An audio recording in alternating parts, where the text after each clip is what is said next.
right? Was he exonerated, or has he gone from the frying pan into the fire? And I will talk about civic engagement and my decision not to run for mayor. But before we do all of that, let's go to you, Mike Neighbors. Give us a comment. What's your take on this pension plan that's being announced as breaking news just as we speak? Yeah, it is something that we know we need. I think all parties are going to have to agree on this for it to move forward, and we all know that we need to make some changes on how we save for everyone's retirement. I'm a little surprised it's the Conservative government. My take on it would be that we reduce taxes and let me save for my retirement the way I would like to. But at the same time, we need to fix a broken system, and we need to help people who maybe can't afford to pull all their own money together. Well, but speaking of that, Todd, a quick comment from you. It's a shared plan where both the profits are shared, but also the risks between employers and those who are covered by pension. So the question is, if you're on the edges and you need assistance, can you afford to share the risk? Well, it's a plan that the NDP had actually a number of years ago in terms of provincially calling for an Ontario retirement plan. So it's nice to see some of the shared interest at with the other parties. But speaking to the shared risk, it's usually better to see the program managed by the government itself, but nonetheless it is a step in the right direction, allowing workers and the government to take equal risk so we can secure retirement for everyone. Ron, here's a question for you. The Premier was begging practically, along with other premiers, the federal government to get involved, and the feds said, no, it's a bad idea, we're not doing that, and now they're announcing it. What do you make of that? Well, I think that they had to do something about it. I mean, they realize people out there are going to be working until they die, and they had to do something. I just hope that there's going to be a better management of the funds, and also the trustworthy of this government to manage those funds properly.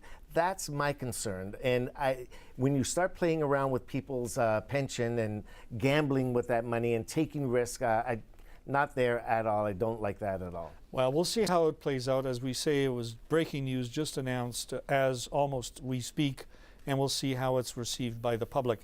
Let's go on to our regular agenda, Mike, and we're going to start with you again. And it has to do with the temporary worker program initiated by the Conservative Party that's run into a whole list of controversies, not the least of which is the fact that Canadian workers have been replaced by temporary workers in some major chains across this country. McDonald's comes to mind. In fact, McDonald's has just stopped its involvement in this program. Was it a poorly thought out program by your party? You know what, I don't know that it was poorly thought out. I think anytime you bring in a new program, especially a very large program across the country, there are going to be problems. I'm actually more so than the government side. I'm more disappointed in a large corporation taking advantage. Now I know large corporations love to take advantage of situations, but this one in particular really stings. And I don't know that I would necessarily want to hold the government's program to account as much as the corporations that are taking advantage of this, firing people who have jobs and replacing them with temporary foreign work is absolutely ludicrous, and there's absolutely no excuse for it. Part of the problem, Todd, for the government has been that they claim that they needed these temporary workers to shore up in areas and locations in Canada where there aren't sufficient workers. And they've used Cogeco, of all things, to decide that there are shortages in certain areas. Is that a scientific way of doing this, or should it have been done in some different way? Well, I think it's clear that the Conservative government has mismanaged the program.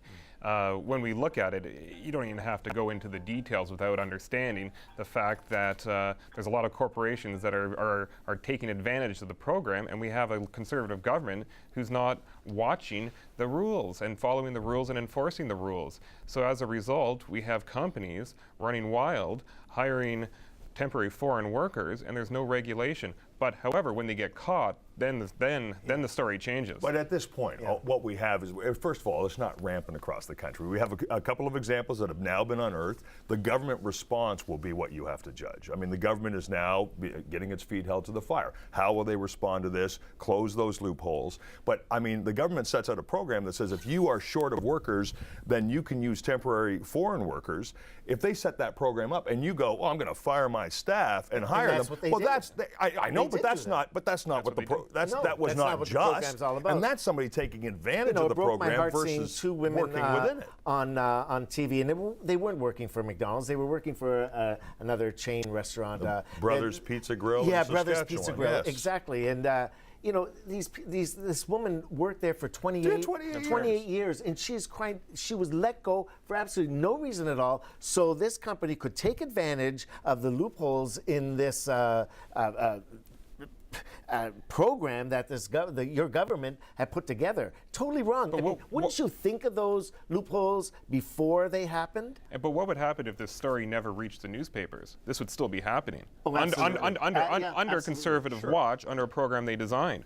So we wait for these cases to be exposed. How many more are there that we're not familiar with? Every There is a lot program going has on. loopholes, and I mean, that's an excuse for you can't mismanagement? always close them until you recognize them. I mean, somebody's taking advantage. Jason It Kenney wasn't is the saying government. there's just a very small batch of numbers. You know, it wasn't a big thing, and it is a If the big thing. conservative government was it's a firing very big people, thing. if the huge. conservative government was firing people and hiring foreign, then you'd have the government on the hook. But this is about people taking advantage of a program the government set up in good faith.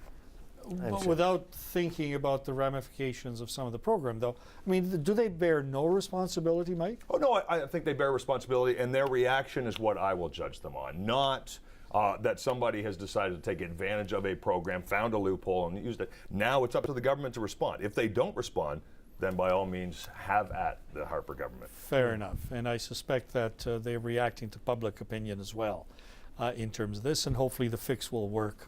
Todd, let's move on to the provincial level and start with you. We know that the government is tabling a budget May the 1st, I understand, so that's just a